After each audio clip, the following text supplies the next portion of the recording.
Welcome to Passion Projects in collaboration with American Lane. Today we're hanging out with Kareem at KG BBQ and tasting some of the hottest barbecue in Austin.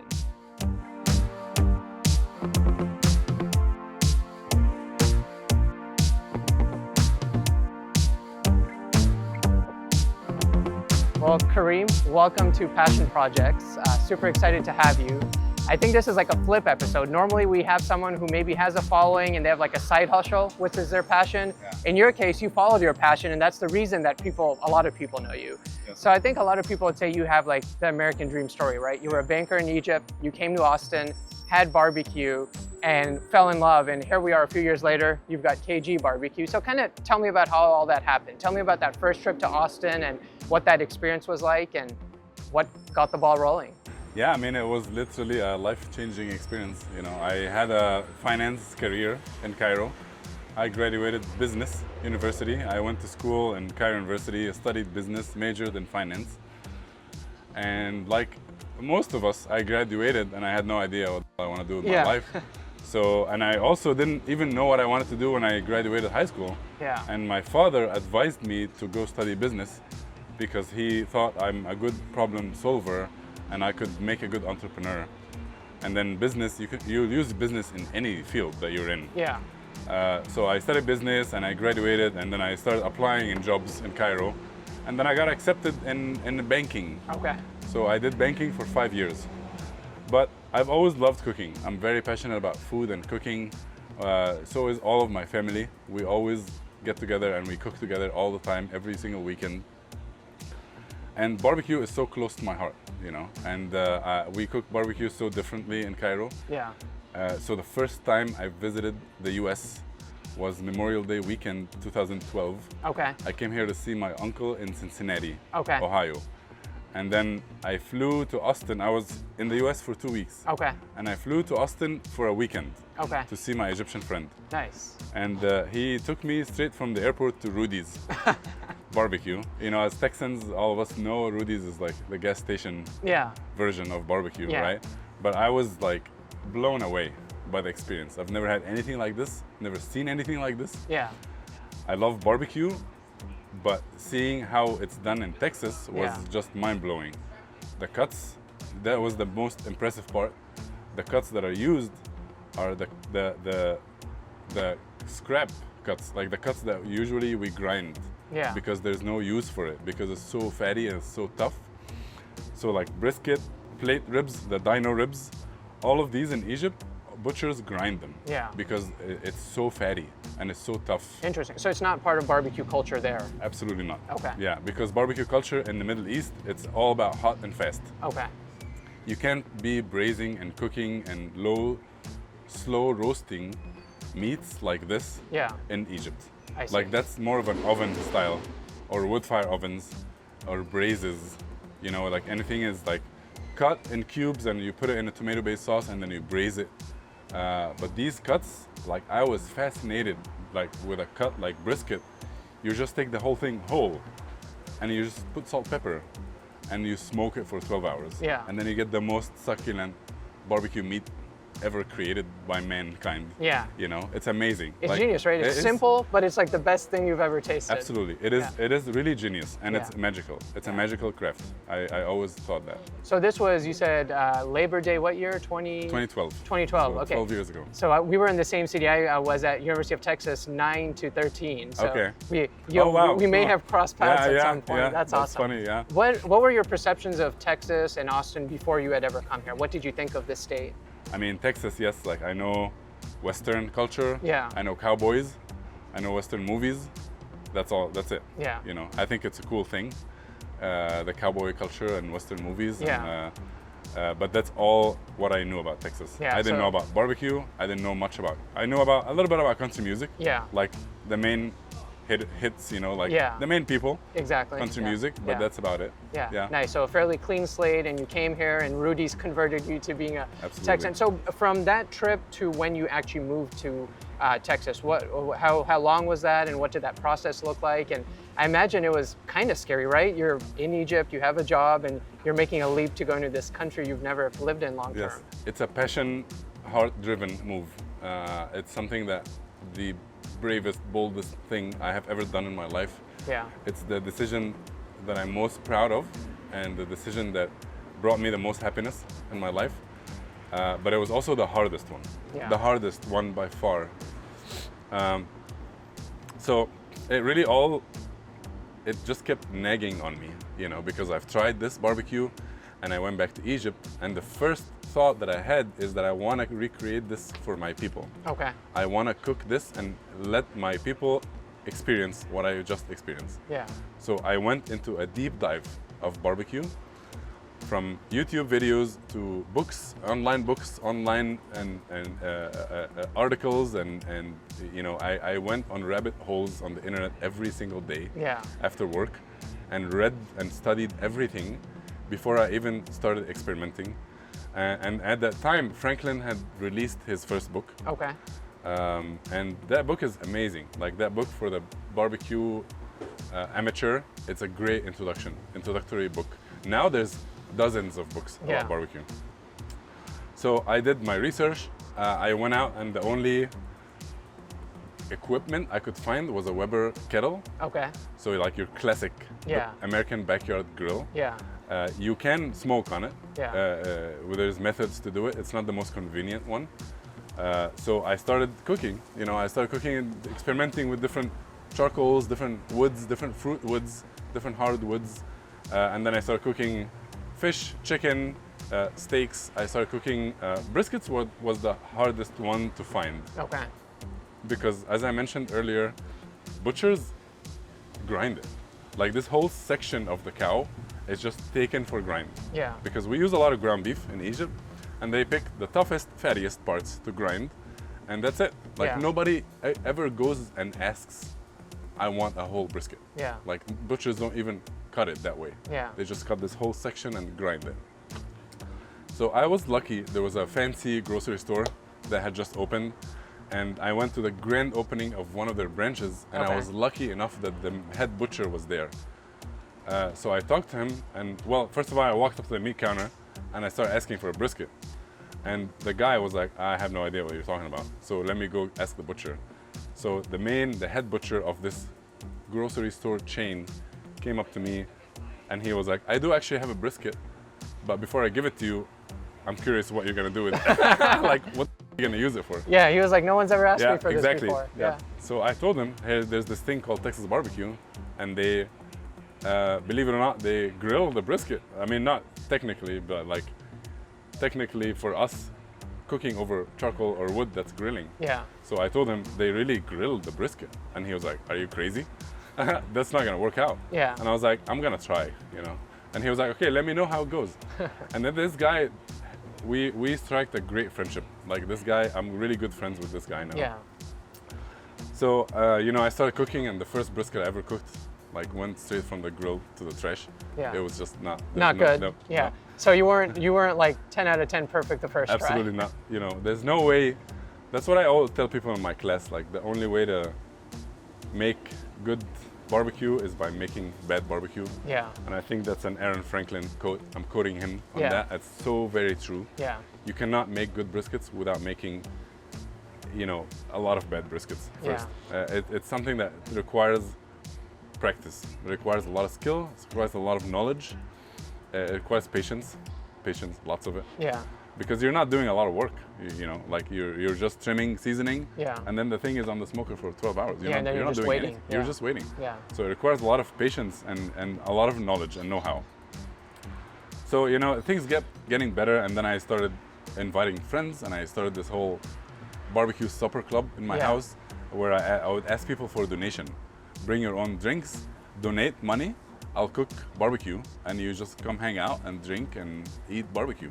And the thing was amazing. Like, the people would come from all over, and friends would tell their friends. Yeah. And every Saturday I would have a full house. You became like a cooking. legend. Yeah, I was cooking. I mean, not as much as now, but but like, I was getting to a place where I was satisfied with, and people were like, "Oh yeah, that's amazing," but I'm still. It's not the same, right? Like, it's not the same as how I experienced it. Yeah. And then, you know, that was like 3 or 4 years of cooking. Yeah. But I quickly realized that I need to go back to Texas, like, to learn. And that was the time when I was seriously considering quitting my job and transitioning and cooking for a living. So you might understand how tough that is in our part of the world. Yeah, absolutely. Our families have extremely high expectations. Yeah. And they have certain slots that if you don't fill, that you're, Especially when you have, it sounds like an amazing job, banker, well respected, you studied to do that, you're doing that. Yes. Most people in most parts of the world, but especially Asia and the Middle East would be like, wait, you're doing what? You're stopping this to do something that's totally opposite? Yeah. So that was the biggest challenge in the beginning, is convincing them and getting their blessing. Yeah. And that really put me back years, because I was ready to make this move. Yeah. But then everybody talked me down on it. And again, it's a fear factor. Are you leaving your job? What about your insurance? Yeah. What about your stable income? Yeah. What about the future growth that you were gonna achieve? Are you gonna leave all that and go work in a kitchen? I took all of my paid time off in October of 2015. Okay. And I decided to come here for a month. I still had my job. To Austin? Yeah.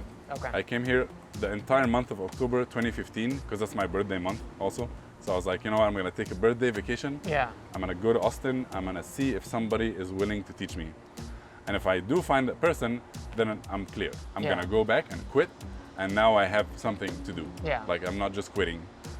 So that was my way of being cautious and safe about it. And I did that, and I came here for a month, and I had an amazing time. And I was, it was tough because everybody said no. Everybody said no in the beginning. I was every single day out of these months, I would go to multiple barbecue joints. I would talk to them, tell them my story, ask for mentorship, ask for someone to teach me, and everybody said no. So you were physically going to these places, not like applying online or anything? No, I was there. I was there, and I would go buy food first, a sampler plate, and I would sit down and eat it. Yeah. And then I would go ask for the owner, and I would tell them, hey, this is my name, this is who I am, this is my story, will you teach me? Yeah. I'm gonna go back to Egypt and bring this back to Egypt. Yeah. That was my first plan. Yeah. And everybody said no. I get it. You don't want someone to come in for 6 months, take all your knowledge and leave. Until all the way in the end, in the last weekend, I was desperate and I offered my free labor. And I just told them, this is, it's an invaluable information. Like, I will do whatever it takes to learn from a professional. Yeah. So I went up to Curlin Barbecue. Okay. Do you know Curlin Barbecue? I've had it once, a long time ago. Yeah. So they're not open anymore. Yeah. So I went up to Bill Curlin in his truck, and I asked him, and I was like, I'll work for free. Yeah. I'll work for you for free. Just teach me. And he was like, yeah, why not? He was like very chill about it. I was like, yeah, sure, why not? And I was like, really? Are you serious? Yeah. So that was the beginning, That was the moment. That was the first moment that felt like, okay, like now I can see the road, Yeah. Like I can see a little bit of light at the end of that tunnel. Someone needs to buy the rights to that story, because that's a movie right there. Yeah, it is a movie, yeah, absolutely. Well, so I think you're gonna make us some food. So we're gonna get the food in the cooker. Yes. And then we're gonna come back and finish this conversation. Are you cool with that? Yes, absolutely. Awesome. Let's do it. I'm really hungry, so Yes, let's do it. all right, let's do it. Awesome. So this is the fun part, the food part, which is what we're here for, basically. Yes. And one of the exciting things I saw on y'all's menu is you have lamb, which is really why we're here, because lamb is near and dear to my heart. Thanksgiving meal for us, my dad cooks lamb. We don't do turkey. We do like a full lamb leg in the oven for 12 hours. Yeah. So I'm curious, how did lamb end up on your menu here? Well, I grew up eating lamb. Like for me, lamb and barbecue, they just go hand in hand. Like we're heavy on lamb. Yeah. And then I moved here, and I fell in love with Texas barbecue. Yeah. And then I was like, hey, where is the lamb? Yeah. What about the barbecue? Yeah. Like nobody smokes lamb. So I find that very interesting, and I find that like a great thing for me to capitalize on. Yeah. Because this is what I grew up eating. It goes without saying that it's gonna be on my menu. So today we have 4 different lamb cuts on our menu. Okay. We have the lamb bacon ribs. This cut is called the lamb breast. Okay. But I just found that the lamb bacon is a sexier name for it. Yeah. So we started calling it lamb bacon because this cut is basically the spare ribs of lamb. Okay. So you get that beautiful belly fat. It's a lot chewier, it's a lot tougher, it needs more time to cook. Okay. But then once it's cooked, it's super tender, falls off the bone, and it has a nice, beautiful crust on the outside. Okay. So this is one of our best sellers here. And then we have lamb shoulder. You know how every barbecue joint offers pulled pork? Yeah. So for me, pulled lamb is 2.0. You know, Yeah. we cook it the same exact way people smoke shoulders here, but we season it with sumac, cinnamon, Middle Eastern spices. We serve it with tahini, garnish with some crushed pistachios, and we serve it with a spicy chimichurri. That sounds so good. It's amazing. Yeah. It's amazing. And then we make our own kofta here. Okay. With beef and lamb. Okay. So from all the trimmings that we generate from the lamb breast, yeah, we take that and grind it with brisket trimmings and make kofta. Okay. We make probably 80 pounds a week. Oh wow. Of kofta, and then 80 pounds of sausage a week. Yeah. So we grind so much meat because we generate a lot of scraps from the meat when we trim and we clean them. But then right here, this is the most prized cut. This is when you have people that tell you, oh no, lamb is too gamey. Yeah. This is what you want to give them. Yeah. Because it's the least gamey, it's the most tender, it's the most prized, it is the most expensive cut. Okay. But it has the best flavor, the best tenderness, and it's the easiest one to cook, and it takes the least time to cook.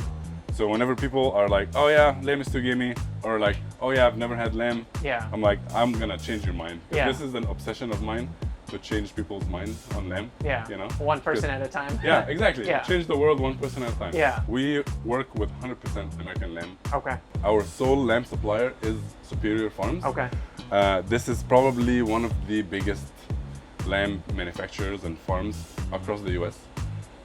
It's interesting and funny enough because my sales rep from Superior Farms is my ex-boss butcher from Salt and Thyme. Small world. It's small world. Yeah. It's a full circle. Yeah. So I love the guy. He's been very helpful with me. Yeah. Shout out to Brian. He's a great guy.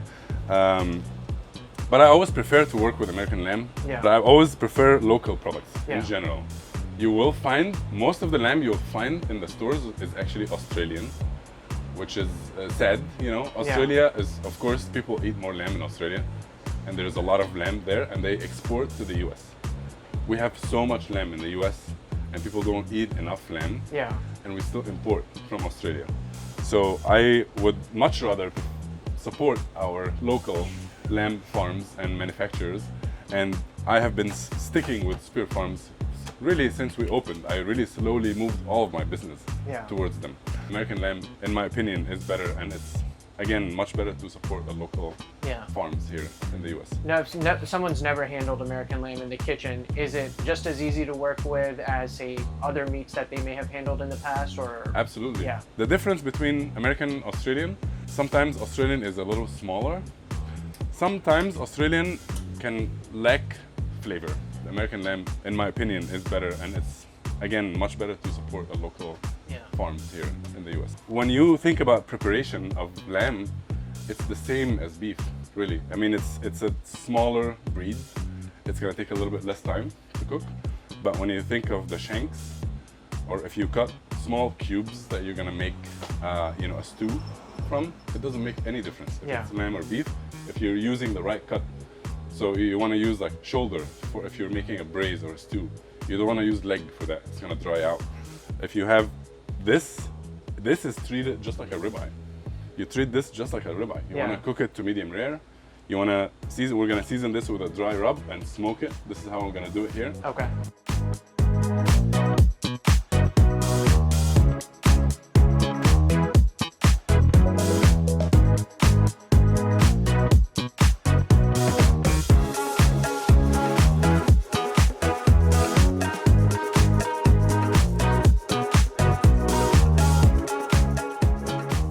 For changing the world. You're the lamb genius. Yeah, they call me the lamb ambassador. Yes, lamb ambassador. The ambassador of Texas. Yes. Yeah. All right, so these are ready. We're gonna go put them on the smoker now. Okay.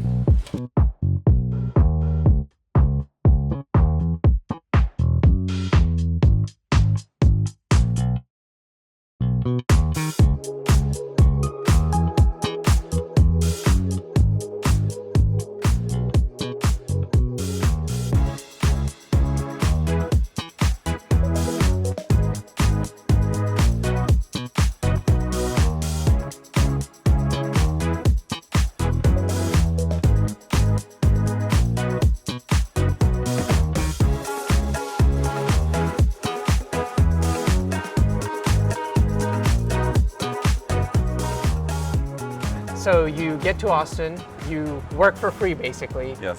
Now tell me kind of the work for free to KG BBQ becoming reality. I imagine there was a lot of ups and downs in between there. So some of the highlights there. I'll tell you the highlights, yeah, and the low times as well. Yeah. You know, the dream of bringing barbecue back to Cairo, it kept changing and evolving. As I moved here and I started working with Curlin Barbecue, very long days, first of all. I worked for free. I worked 18-hour days. Wow. But I was there soaking every last bit of information they're giving me. I was loving it. I was learning everything I can. You know, after maybe 3 or 4 months of working at Curlin, I really started falling in love with Austin and Texas and its people and the way that everybody here, you know, they're very chill. Like everybody here, they don't care who you are, what you do, how you look like, what you're wearing. And this is something that Egyptians, a lot of people in Egypt and the Middle East can be like that sometimes. So here, finding that peace and that ability to be yourself, do whatever you want, say whatever you want to anyone, I found a lot of peace in that. And also, it's such a cool city. Yeah. You know, Austin is such a cool city. And then there's the Texan, the Southern hospitality reminded me of our culture in the Middle East, because our culture is all about loving, taking care of your people and your neighbors and opening the door to everyone. You always offer people things, you know, we offer people food or drinks as soon as they just knock on your door. Yeah. You just see what you have that you can give them. Yeah. And I found the same thing here in Texas. Like people are very warm, they're very friendly, they are welcoming, they offer food, they offer drinks. I never thought that I would leave Egypt. I never had that dream. I never had that desire to live away from Egypt until I visited Texas. Yeah. So now Texas feels like home for me. And this was the shift. This was the shift that I want to stay here. Let me figure out ways to stay here. And I enrolled in Austin Community College. I started studying culinary arts, and I was working hard. And then I moved on from Curlin. I went to Valentina's, Tex-Mex barbecue. Yeah. And that was one of the hardest phases because I was working 60 hours a week, and I was going full time to school at the same time. Wow. So I really had no time. I had no time to do anything other than work, study, and sleep. Yeah. Literally, like I would wake up, go to school, be done by 2. My shift starts at 3 p.m. to 3 a.m. in Valentina's. I only have enough time to go sleep, wake up, and repeat. But I still loved it, you know. Yeah. It's a passion, like I said from the beginning. It is a passion project. It's a project driven by love and passion. I learned from Miguel the ways he does fusion, and this was the place where I got my inspiration to do Egyptian barbecue, because I saw how amazing his food is and how he's blending his culture, the Mexican culture, and the way he grew up in San Antonio. His father would cook a brisket, his mom would make fresh tortillas and guacamole and salsa, rice and beans, and they would just make brisket tacos. And I ate brisket tacos every day at Valentina's, and I loved it. And one day, the light came to me, you know. I was like, one day while eating this taco, I was like, what if I made the brisket shawarma? Yeah. What if I made a pita bread with brisket and tahini and a tomato, mint, and cucumber and a red onion, and you know, some yogurt sauce or like all these cuts of lamb. So like this was the birth of the idea. Yeah. Came to me while working at Valentina's. That was just an idea back then, and then I just kept moving on. And I moved on from Valentina's. I started working at Lambert's, where I learned line cooking at Lambert's. I was on the saute station, I was on the grill station. I learned how to function properly in a full-size kitchen, how all of that works. Executive chef, everybody's roles, sous chefs, line cooks, everybody, and how the whole thing works in synchrony. It's a very structured, almost military structure in kitchens. You know, successful kitchens must have a deep and powerful structure to them. So I did a 1.5 years at Lambert's, and then by that time I have gotten enough experience and I was ready for learning how to butcher. So I started working at Salt and Thyme Butcher Shop. I did a 1.5 years there. I learned from the master butchers, and I learned how to break down beef, lamb. I learned how to make sausage. I learned how to make charcuterie.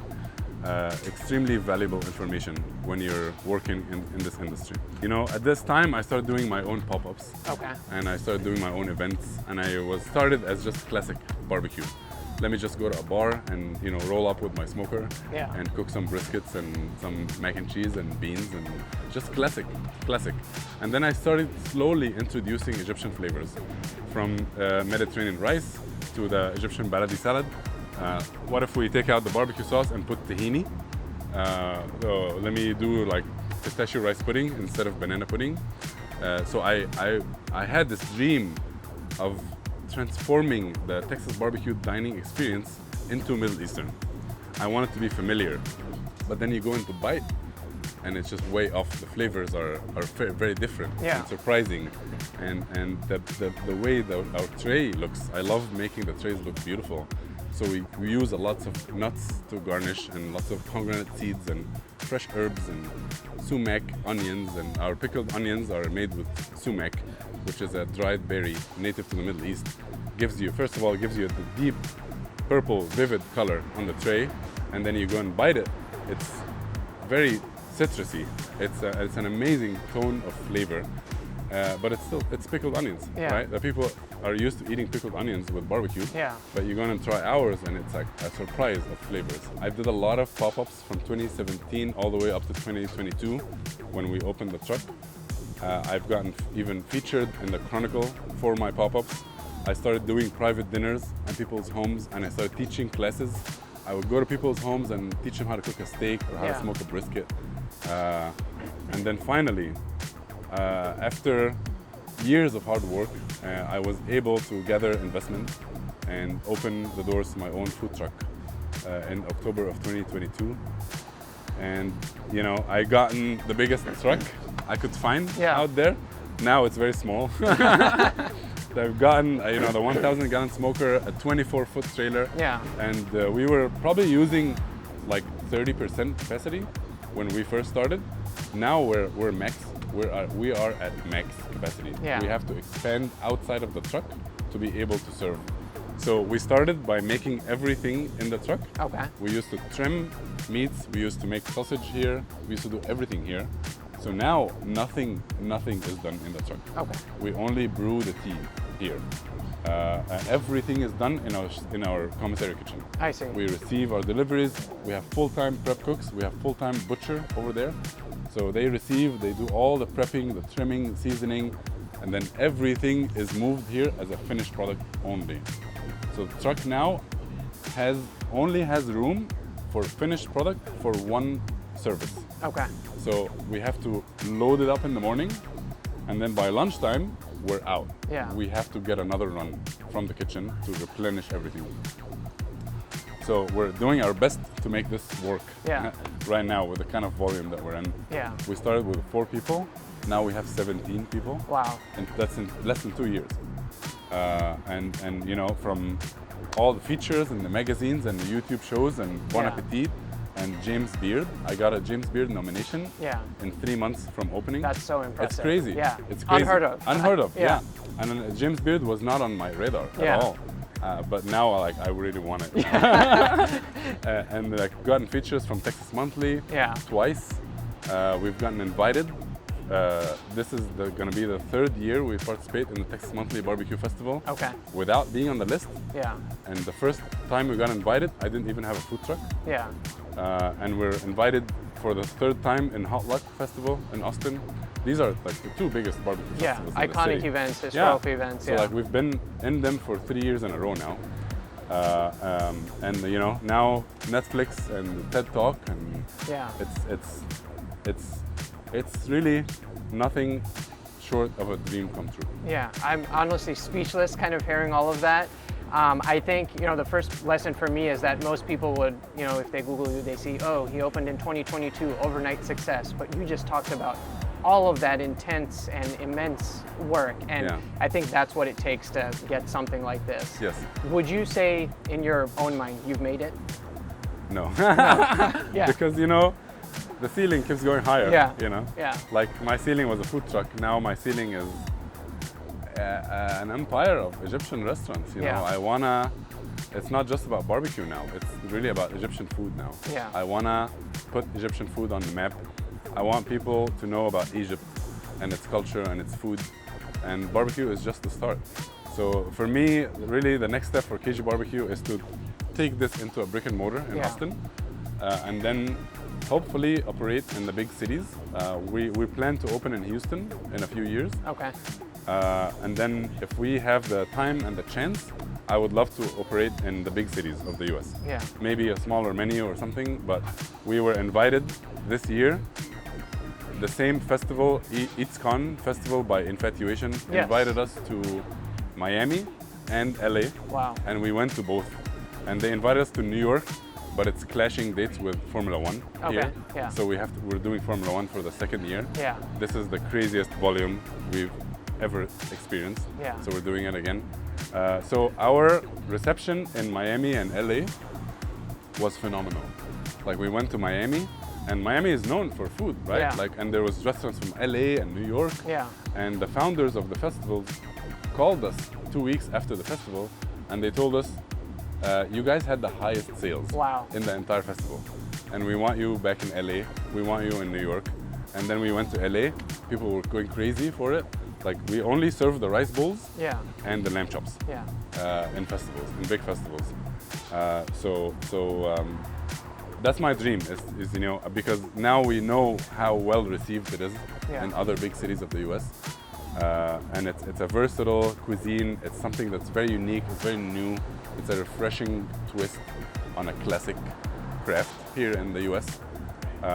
But then after that, I really want to highlight and open more concepts locally only in Austin of just Egyptian food, like high-end dining Egyptian breakfast, seafood, tapas and cocktails. Like there's so many things about Egyptian food that people don't know, right? Like all of the Middle Eastern and Mediterranean cuisines are just grouped together. Yeah. Halal this, halal that. Yeah. And like everything is just Americanized. Yeah. But it's not the same. No. Like there's so many dishes in Egypt that people here in Austin would die for. Yeah, that's amazing. Congrats on all of your success. We're your #1 fans at Texas Tasty, and after hearing your story, I have no doubt that all of those things that you mentioned are going to happen.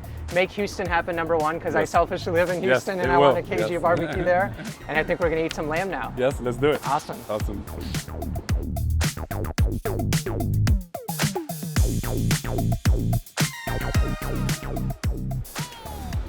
We have to do the honors while we're here. You want to? Let's do it. Cheers. Cheers. Just take a bite? Yeah, let's do it.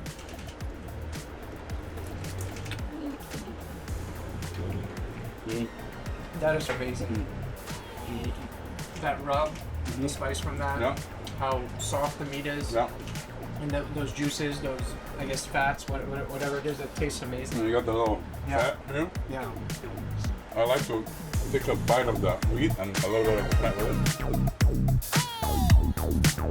All right, we got a lamb feast. That looks amazing. Kareem, thanks so much for joining us on Passion Projects and sharing your amazing story. Absolutely. Thanks to American Lamb for giving us this amazing lamb that we're about to devour. And I think the only thing left to do is eat. Let's do it. Let's do it. I'm very excited. Awesome. You want to get a little bit of that chimichurri with it? Okay. I would suggest that chimichurri is what we serve. So we have chimichurri, we have tahini, this is garlic and dill yogurt sauce, and this is the pomegranate sauce. So I can just kind of scoop some on. Absolutely.